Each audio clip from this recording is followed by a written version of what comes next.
every day a woman, and there are millions of women in menopause, you all, right? Whether you're in perimenopause, menopause, or postmenopause, whatever stage that you're in, we're here to provide education, information, and support. Now, whatever you do, none of this information, you consult your doctor for your, for yourself and different things. But what we're here to say is you are not alone. So I am Carlika Katrina Basnight-Menendez. Yes, all of that. And you all, I say all of that because you're like, golly, she has a long name. Yes, yes, and yes. But you heard it, but I write it every single day. So imagine this risk, right? Just writing this. But today we have an amazing guest with us, Miss Breeda, all the way from Ireland. She's a midlife woman, and she has an amazing product and book that she's going to share with us. So welcome, Breeda. Hello. Lovely to be here. Awesome, awesome. So Breeda, just tell everyone just a little bit about well, before we do that, you all, because you're probably like, okay, you said your name, but who are you? Well, I am the number one Black face of women in menopause. I was thrown in menopause at the age of 30. Yes, you heard me right. 30 years old. I had a complete hysterectomy. And so it changed my life forever. So you all, Breeda and I were talking before this, and we should have hit the record button, right, Breeda? But nevertheless, you all, you have surgical menopause, medical menopause, and then some of you all just go through the journey. But this is the thing. Every woman will eventually get there. And whatever your symptoms and your journey, it may be different, but it's saying, you know what, we're in this together. And so, Breeda, introduce yourself. Let everyone know who you are, what you do, all those amazing things. Lovely. I'm so delighted to be here with you today. It's wonderful. So I am a menopause coach, a researcher, an author. I just published a book on menopause. And the title of the book, I was just showing Carlika before we came on, is Midlife Women Rock, a menopause story for a new generation. And the book is available on Barnes & Noble, Walmart, Amazon, online, and in Ireland. I'm from Ireland.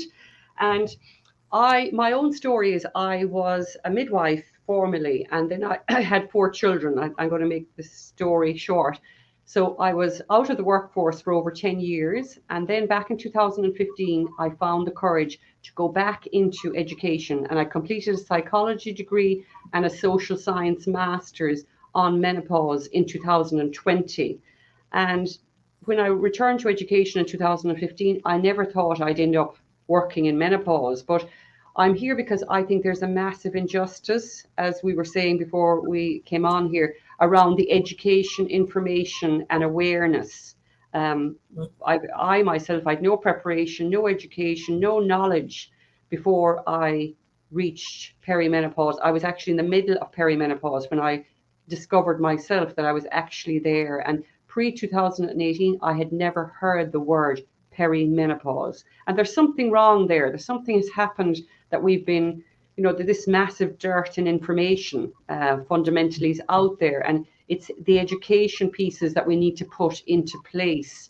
And these need to start, I feel, from secondary, the post-primary schools, teenage years upwards, yes, so that the whole of society, girls and boys, men and women, understand about perimenopause and menopause. And just as you said, not every woman becomes pregnant, but every woman will actually go through menopause, be it surgical, medical, peri, everybody is going to go through it. So that's me. I'm based here in Ireland, but I work between Ireland and the UK. And I do a lot of talks in workplaces.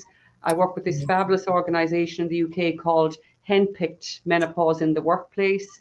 And I also run cafes every month where women can get together and talk about menopause over Zoom here in Ireland. And I've just produced the book, which I'm really proud of, my book. Oh my gosh, Breeda, that is amazing. Hold the book up one more time because I just love, look, I'm a vibrant person. I love color.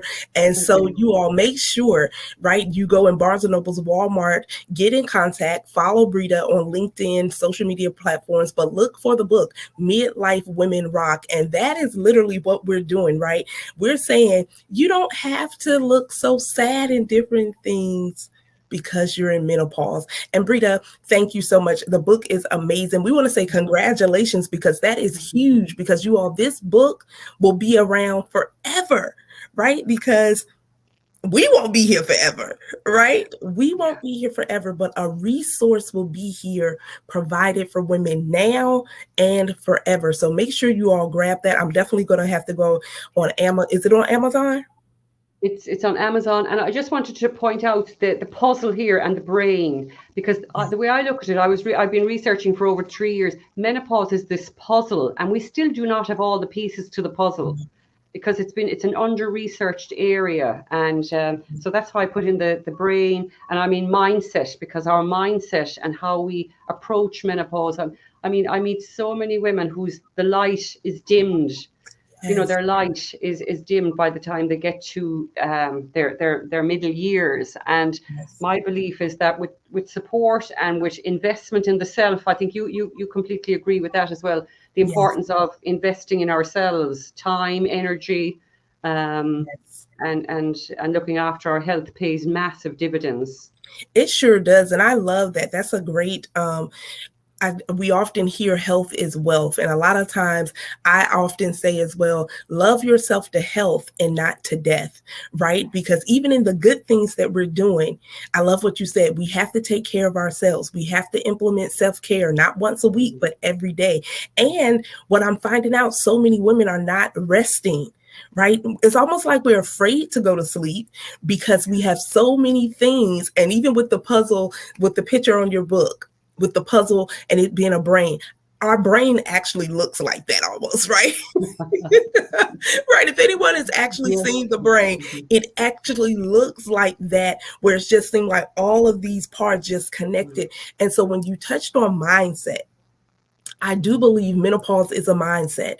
We've heard so many negative things about menopause that so many women, they don't even want menopause and their name mentioned in the same sentence. Correct, and this is where we're going uphill here, because those of us that are trying to shift that narrative. And inside in the studies and the research I was doing, there are two stories. There's that massive negative story around crisis, loss, degeneration, deficiency, which has been handed to us, and that story makes people remain silent and keeps us quiet and isolated. But there's another story inside in the literature and in the research, and that's a story about once women are supported, there's second chances, new opportunities, access to a deep creative power, and courage. These are actually within the literature. And you know, I'm on the other side of the menopausal bridge now. I'm post-menopause, and I can honestly say that, you know, I'm tapping into these, into the courage, into that creativity, powerful creativity that I've never before had in my life. But you know, it does take a while to get over that bridge, but it's about getting the right supports. Right. And Breeda, I think with the right support, and the resources, right? I think a lot of people, I think of my journey, and though I was given pamphlets, I wasn't given any literature per se where I could really empower myself to say, you know what, this wasn't, after the hysterectomy, it wasn't just the surgery might have been one day, only for a moment, but this stage of my life had changed forever. And so I wish I would have had, you know, more literature, things that I could read outside of the pamphlets that just really gave basic information. I wish I would have had those things, and more so community, right? Yes, It's exactly. the community of women that are coming together to say, Carlika, you're not alone. Breeda, you're not alone, regardless of what stage, because this is the thing. Whatever stage we're in, different symptoms, different things can occur. But I love what you said. Women are really finding themselves. Yes. And to say, this is not a death sentence for me, but this is an opportunity for me to be fearless, for me to be courageous. And I'm 42, Ms. Breeda, and I feel like there's nothing that can stop me. I approach menopause. Yes, I might have a hot flash and different things, but I approach menopause like, I don't know, just a happy, I don't know. I just refuse to have a picture, the ones that we see on Google, with everyone looking so sad. I'm not going to post a picture because if we're changing the narrative, then we are changing the mindset. We are changing the fact that women have to invest in yourself. And that means invest in your rest, invest in resources, invest in treatment plans, and all of those things. Yeah. It's like this self-fulfilling prophecy. That's what I found in my own research. Women have been, if you are told, that you're heading towards, you're heading downhill, you're going to be deficient in something, you're going to be, degeneration. The mindset is massively powerful. Our thoughts and our mindsets massively impact our body, our cellular metabolism. So what we tell ourselves and what we allow ourselves to believe has a massive impact on our health and on our well-being. And there's more and more research there that's bringing that to the fore. And Carlika, I love the fact that you're talking about community, because I think and I've seen this in my own work here in Ireland, the power of the sisterhood, women helping other women. And that's something that I think we lost in modern society. I think our grandparents, great grandparents, women in women's groups, but society has got so busy and so competitive that the collaboration of us, and women, I think, work brilliantly in collaboration. I've seen it with the cafes and women getting together in circles and how they can support each other hugely. And menopause is a time when getting being supported by another woman pays massive dividends. It really does. And I we're listening, and you mentioned Henpicked. Deborah Garland, she is amazing.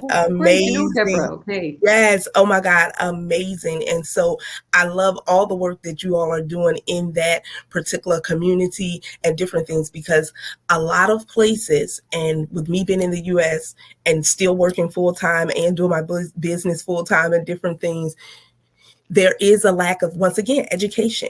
There's a lack of education in the workplace when it comes to women in menopause.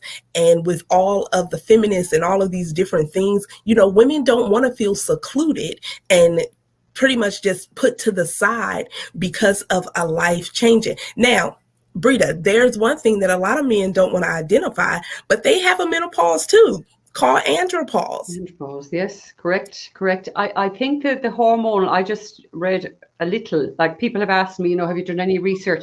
I'm sorry. I mean, I'm sure there are men out there that would love to do that research. I haven't done it, but I believe the hormonal changes are different. They're slower and occur over a longer period. They don't have the fluctuations that we can have in perimenopause. But the thing is, they have some of the same symptoms. As a lower sex drive and different things. They have some of the same symptoms. I was on a room in Clubhouse, and a man who, I can't think of his name, forgive me, but he's done research, and that's what he does. And so even locally in my community, for Menocon, we have a male who has done research, and I'm just like, right, the women need to hear from a male perspective, because look, they may be going through andropause, and they need someone to understand them as much as we need someone. Breeda, you said something earlier about getting this early on, getting this information. And I think back when I was in school in health education, we talked about our adolescence, we talked about puberty, we talked about menstrual cycles, and then it stopped, right? And then we didn't talk about what happens after you don't have a menstrual cycle. So I don't know if I haven't been able to look in any health books to see if anything's been changed with that as far as the schooling. What about you all? No, nothing in school has changed in Ireland, but in the UK last year, they've incorporated menopause into the post-primary SPHE programs, the social and well-being programs. So they have done that in the UK. Hopefully in the next year or two, we'll be doing it in Ireland. So introducing it to teenagers. Yes. Like my youngest is 17. He's a boy. I have 2 boys, 2 girls. I've been blessed. But he knows everything about menopause, because in our house we're constantly talking about menopause. So, and I love it, because we talk about it in our home too, and I think that is so vitally important. if we're able to talk about any other subjects, I feel that it's important for the family, because I remember when my children were like, yeah, you would have like these mood swings that I didn't even notice really. And they would be like, you would just be calm, and then it's like monster. And I was like, really? So it made me pay more attention to tracking and trending my day and different things, so that I could see what was triggering me, what was I doing, what was I eating, what was my atmosphere like, what was my mental state like, what was on my mind that made me seem a little more snappy, or whatever the case may be. So I love that you're having the conversations. I have the conversations in my household too. Look, everyone is on board, and I think that communication, being open about it, then Yes, it they know. demystifies. Yeah, it demystifies and it removes the taboo, because the big problem. I mean, let's say going back about 3 years ago, HRT started to become the real topic of conversation in the Mhm. UK, and then there was the HRT and the non-HRT brigade. Whereas I believe I'm in both camps, in the sense that if a woman needs HRT, go for it. If it works, bravo. Many women decide they don't want it or they can't take it. So it's about choice, and it's about having all these options. That's where I come from. And There. I believe, though, that the menopause story is much bigger than the HRT story. Yes. It's about women's voices. It's about gender equality.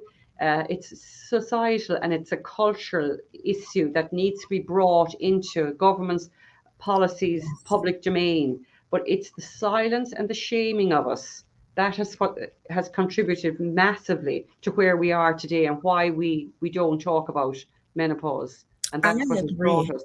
Mm. I agree, because so many women, when you say, oh, I'm in menopause, people automatically think, oh, you're old. And people don't want to be identified as old. People still want to be identified as sexy and different things. And so to me, Yeah, once again, back to the mindset, yeah, I feel sexy every day, right? Sexy is not the clothes that I put on. Sexy is my mindset to say, even when I'm having exactly. a hot flash, I am still sexy. Even if I look like I didn't just ran a 5K and I'm not doing anything but sitting right here, I am still sexy. So it is the mindset. And if we continuously keep having the conversations, right? And not silencing, and not, yes, you may have some weight gain, all of the symptoms, but I'm with you, Breeda. Menopause is more than HRT. Menopause is more than the symptoms. And Mm. that's what I'm shouting out. Menopause is more than the 30 something plus symptoms, because every woman won't experience all of those symptoms, or she may.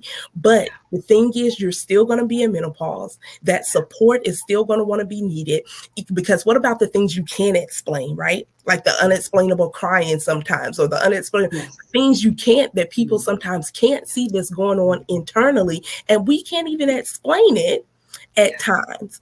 And Mm. so menopause is more than the symptoms. And I just, us having the conversations, the Mm. resources, and keep pushing this information out so that we Mm. can see change.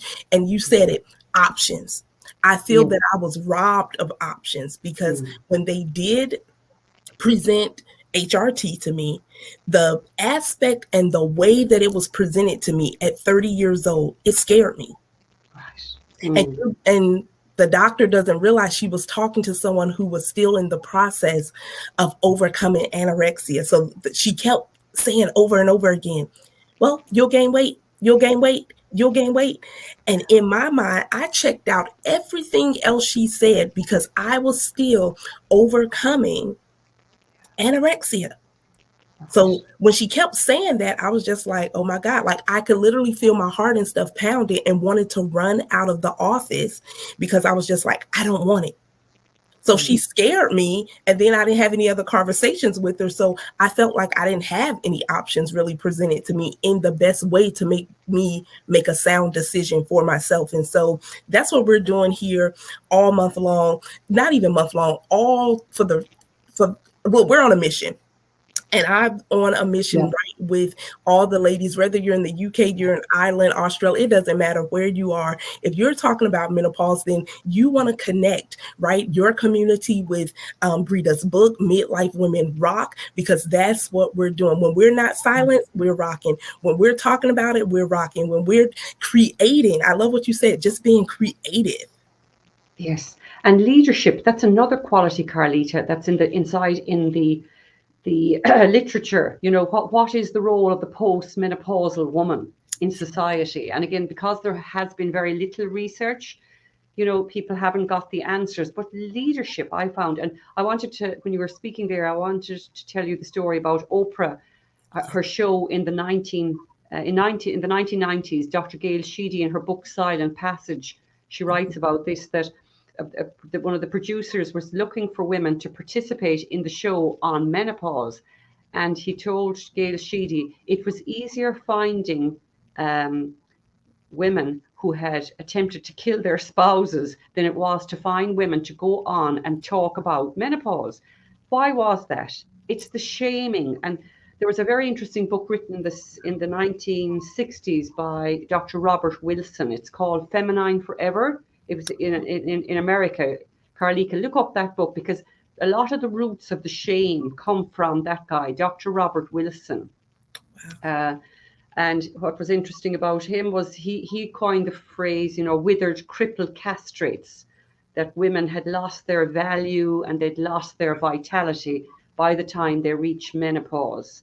And that language is the language that we have to challenge, because I certainly don't believe it's true. And many, many women around me do not believe that that is true. In actual fact, we're stepping into a very powerful stage in our lives when we're moving over the bridge, you know, into the post-menopausal period. Um, and it's about that language, that mindset, that fundamentally understanding there is so much more to us as women post fertility. I totally agree with you, and you're right. The language that's portrayed through media, the language that's portrayed. Now we're seeing some changes, because I'm seeing a little more commercials over here with women in menopause, and it's not in a negative light.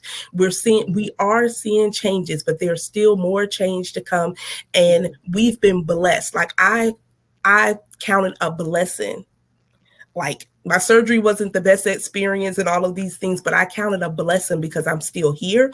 I counted a blessing that I can use my voice. I counted a blessing that I can speak to women all over the world and different things, saying, you know what, before you get to the pause, here's what you need to know before, even if you're thrown into it, right? Because that's my audience, is women who have been thrown into menopause. Once again, like we were saying earlier, I didn't get an opportunity to go through perimenopause, right? Besides me reading and researching and different things, what's perimenopause? I didn't go through that. I was thrown right into it. And so when we take it from the menopause, there's so many aspects of And our the life. denial, Carlika, I meet an awful lot of women. Again, it's around the fear. There's fear, shame, denial. They were the three big narratives and rhetoric that was coming out of my own research here in Ireland when I interviewed women. Massive fear. Women do not want to be in menopause. Massive denial. Oh no, I couldn't be there yet. I don't want to be there. Because again, of the language, you know, that language of old. So that's where we have a load of work to do on yet, is the language associated with menopause. But I look at the book I wrote, I look at it as my COVID legacy, because we were locked down here for nearly 4 months last year, and Right. that enabled me to sit down and write. So I will always have it, which is something lovely to have, you know, for my children, my grandchildren, that I actually wrote it. But the language, and the language we use around menopausal women, has to be massively challenged. And what's wonderful is that there are so many grassroots women. And I look at Glennon Doyle's book Untamed. I don't know, have you read Untamed at all? No. Glennon Doyle, it's a must read, Carlika. You would love it. And Okay. in her book, she talks about uncovering in order to recover. That's good. Yeah, uncover. And she also talks about women do hard things. And my own life history of working with women in drug addiction, in minority communities, let's say, as a midwife and as a community nurse, women certainly do hard things. But with the right supports, women can overcome. And I couldn't understand when I started researching menopause, why is menopause so different? Why all this massive negativity? We've no support, we've no awareness, no preparation, no education. And that's why we are where we are today. Yeah. Start putting systems and structures in place, and we can transform the lived experience for the majority of women. I just love that women do hard things, and we do. For us now, it's not hard for us to talk about menopause. And Breeda, I'm with you. I can totally relate, because when I was looking even for a project for women of color, I was like, well, where are we at? Where it was so difficult finding. And I know menopause is all women, but with fibroids and endometriosis and different things, with women of color being we have a higher percentage of getting fibroids and endometriosis and different things, and we are the higher percentage for hysterectomies and different things. And I'm just like, but why aren't we? I know by the research and the stats, over 600,000, 500,000 women every single year are getting hysterectomies. And if we're a higher percentage, where are we? Why aren't we talking about it? Because I know how I felt going through it. And I'm just like, why is it so hard? So when in Oprah's book, what you were saying a little earlier about it was easier getting guests to say, talk about killing their spouse versus health and wellness. I'm excited to see the different initiatives and things going around with women's well-being all together, right? And so menopause is an aspect, but our well-being, it's the sum of all of us, right? And if I love Dr. Seibel said, and he's a man doing menopause, but he started because he was trying to find answers for his wife. And we even had an interview with him, amazing. And he said, don't just give some of you, but let it be the sum of you. So meaning all of us in every aspect, how we can show up in this world. And so the work that you're doing, I'm excited about connecting with you. Ladies, look, and men, because men, you may want to get this book to have some more understanding, because I do believe your partners and everyone, if everyone can have the conversation and everyone can have a clear understanding of what's going on, then we're able to support, then we're able to show up, then we're able to know, okay, today I might need to back up a little bit, or I need to love on that person just a little more today because she's just having a moment. Right. And if we show up in the moments. Yeah, and you have better relationships, better workplaces, look at society, better family life. So that's why it's so important to put the education and put the awareness in place. And this is globally, I really feel it's something that needs to, it needs a global voice of women all over the world. And it's interesting, Carlika, because when I was researching, I was talking to a friend of mine here. She's African Irish, and she was just saying in her community, they just don't talk. They don't talk about it. So she had no information from anyone around her. She was saying, we just don't really talk about it. I don't think it's an issue. That was the answer I remember. But I mean, when I started within my own communities here, people were so reluctant to talk. They just, no, we were so uncomfortable with the word menopause. Now it's so wonderful like this, because you're working in the field, I am, and I talk to everybody about it, but there are still people here, women here in Ireland, who are in that denial, fear stage, and we really need to help explode that, because there's no shame in being a menopausal woman in 2021. Or 22. That's my mantra. Yes, no I shame agree. whatsoever. No shame, and we're rebranding the narrative. We're rebranding menopause, what it looks like from generations to come. Where look, we're free to talk about everything else. We're free to talk about menopause in a light that even if a woman is not having a good day, it's okay. It's okay, right? Because that's a moment. And then you'll have another moment. But I think sometimes we want to bypass the moments and all of these things. And look, my surgery was a moment, right? But it changed my life forever, even in that one moment. And so you are one moment, one conversation, one coach like Breeda, one conversation, one book, one anything can change the trajectory of your life. One comment, one shift in your mindset, right? All of those things can shift your life forever. And that's what we're doing right here with menopause. We're having one conversation at a time that's going to reach women all over the world. And guess what? These videos and everything, they will be here. They're not going anywhere. They will be here because more women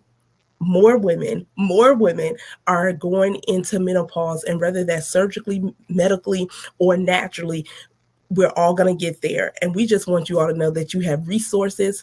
You saw the book by Breeda, Midlife Women Rock. And when you tell yourself, I rock, right? If you start training your mind now to tell yourself, even before I'm in menopause, or even if I'm a postmenopausal woman, I rock and I am creative, I am bold, I am fearless, I am courageous. I do feel like we get a different type of attitude about life and perception, that we don't even care what people think or say. We're just going to keep going and doing what we do. Yes, and Carly, I look at my daughters. Let's say I'm hoping that by the time they reach, let's say, 40s, or and they're coming into perimenopause, or even if they ended up having a surgical menopause, at least they're not going to be afraid. You know, they're going to think, oh gosh, this is something actually that's quite positive for us women as we age. And what we've got to keep in mind as well is life expectancy. You know, we're all going to be living longer, so we're only at the kind of halfway mark by the by the time we're in our mid-40s. It's only halfway. So I often use the analogy of sitting in the rocking chair when you're 90 and you're looking back in your life, and you're in your middle years, let's say 40s, 50s. What would you do differently if you had that gift of reflection? And it's amazing. It's a very interesting exercise. It's interesting what women come up with when they go away and think about it. You know, the investment in ourselves, that self-care piece, is so, so important, because so many of us, we invest in everybody else. We're nurturing everyone else, and our own bucket is empty. But you can't, it's this dilemma. Like, if you fill up your own bucket, you'll actually have more energy then and more resources to give to others. Whereas if you're constantly doing for others and you're neglecting yourself, you're not going to be at your best. And during the perimenopause, menopause, you really need to do the self-care bit. Is huge, isn't it? It is. It is very important. I think more women are coming into that. My daughter will be 20 in March. And so I remember when oh my God, Breeda, I think she was about 16 or so. And she would cramp so badly to one day she was just like, you know what? What was that thing you had? Is that a hysterectomy? She was like, yeah, can I just go get a hysterectomy? But because I did not share, I shared the experience with them, but they've seen the journey and different things, that they don't have a negative connotation or a negative light about menopause, because they say their mom rocks in menopause. Now, when I had to, adjust a couple of things, once I recognized that was what was going on, I said, hey, am I doing better? And they're like, yes, mommy. But they was like, you rock. They've seen the journey with menopause and mimosa. And then in September, we'll be having our MenoCon, which is our menopause and women's wellness conference right here in St. Mary's, Georgia. And so they've seen the journey, and they're like, wow, you talk to all the menopausal women. I say, right, aren't we amazing? We are amazing. And even if you're a woman not in menopause, you're still amazing. You're amazing. But what we're saying, be aware. You will get to menopause, but there are tools, there's options, there are resources out here, and community, and you're not left alone. Well, Breeda, look, I know what time is it in Ireland? It's now 5:15 in the evening time, 5:15 in the afternoon, evening. That's like almost your dinner time and different things. So this has been amazing. We will definitely, look, you're welcome. We can have a conversation anytime. Yes, anytime. And I must follow, Carly, I must follow you on Clubhouse, actually. I have joined Clubhouse recently, so I must definitely follow you there. Yes, and we're thinking about doing, I'm trying to pick a day of the week to have just a menopause room, right?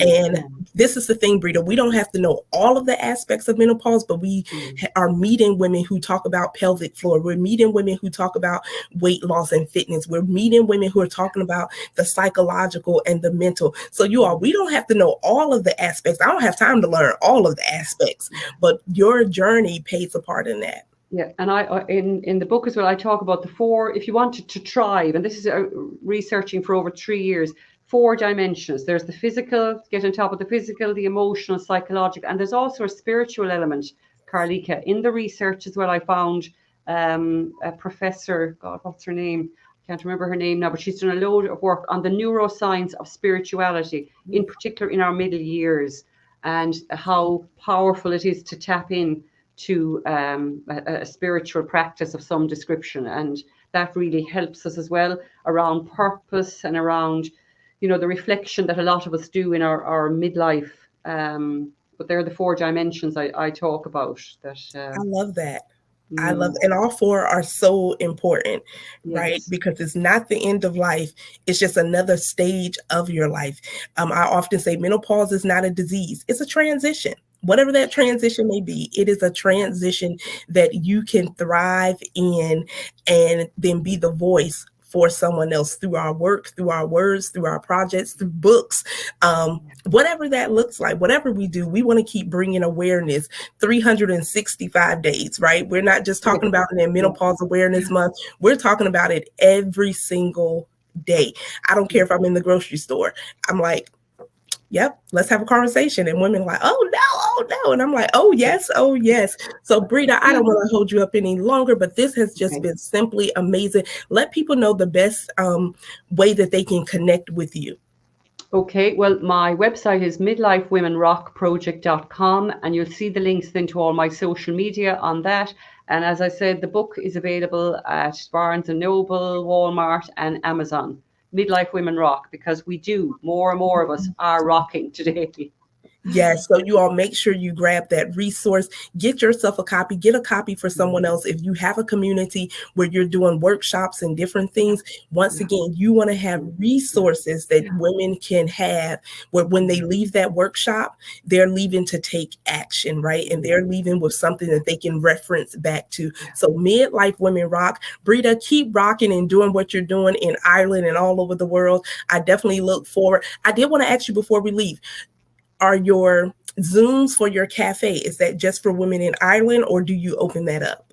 No, I actually had women in Scotland, Wales, and the UK last year attending. So what I'm doing at the moment is I'm incorporating the cafes into a social enterprise. So we'll be back. We're looking at how we can maybe change the model, because a lot of people are looking for face-to-face. We're coming out of COVID here now in Ireland. We've everything opened up, and we're on the downward trend, thankfully. Fingers crossed. So we don't know whether we're going to stay on Zoom or whether we're going to go back and start face to face. But Carlika, I'll keep in touch with you, and I will let you know what's happening. Okay, that will be wonderful. Look, you all, you never know. We might do Minicon in Ireland and bring Ireland and the UK and all of us together with things opening back up. I'm passport ready. Okay, passport ready. Anytime I'm ready to travel. And so we definitely, like you said earlier, it's all about collaborations and just bringing the awareness, bringing the education, and having fun while we're doing it, right? We can have fun. Yeah, so important. Yeah, so important. I do a chapter on laughter, the power of laughter in our middle years. It really helps. It sure does. So Breeda, thank you. You all, look, we have more guests coming, but you all get connected with Breeda. Make sure you go ahead and get the book, Midlife Women Rock. And we may even do a giveaway, because I'm going to go on Amazon and get the book. And I may even do a giveaway. So ladies, stay tuned and get connected. All right. So until the next time, I am Carlika Katrina Basnight-Menendez. Yes, all of that. Your number one Black face of women in menopause. And you all, we will talk to you soon. A huge pleasure. Thanks, Carlika, for having me. Thank you.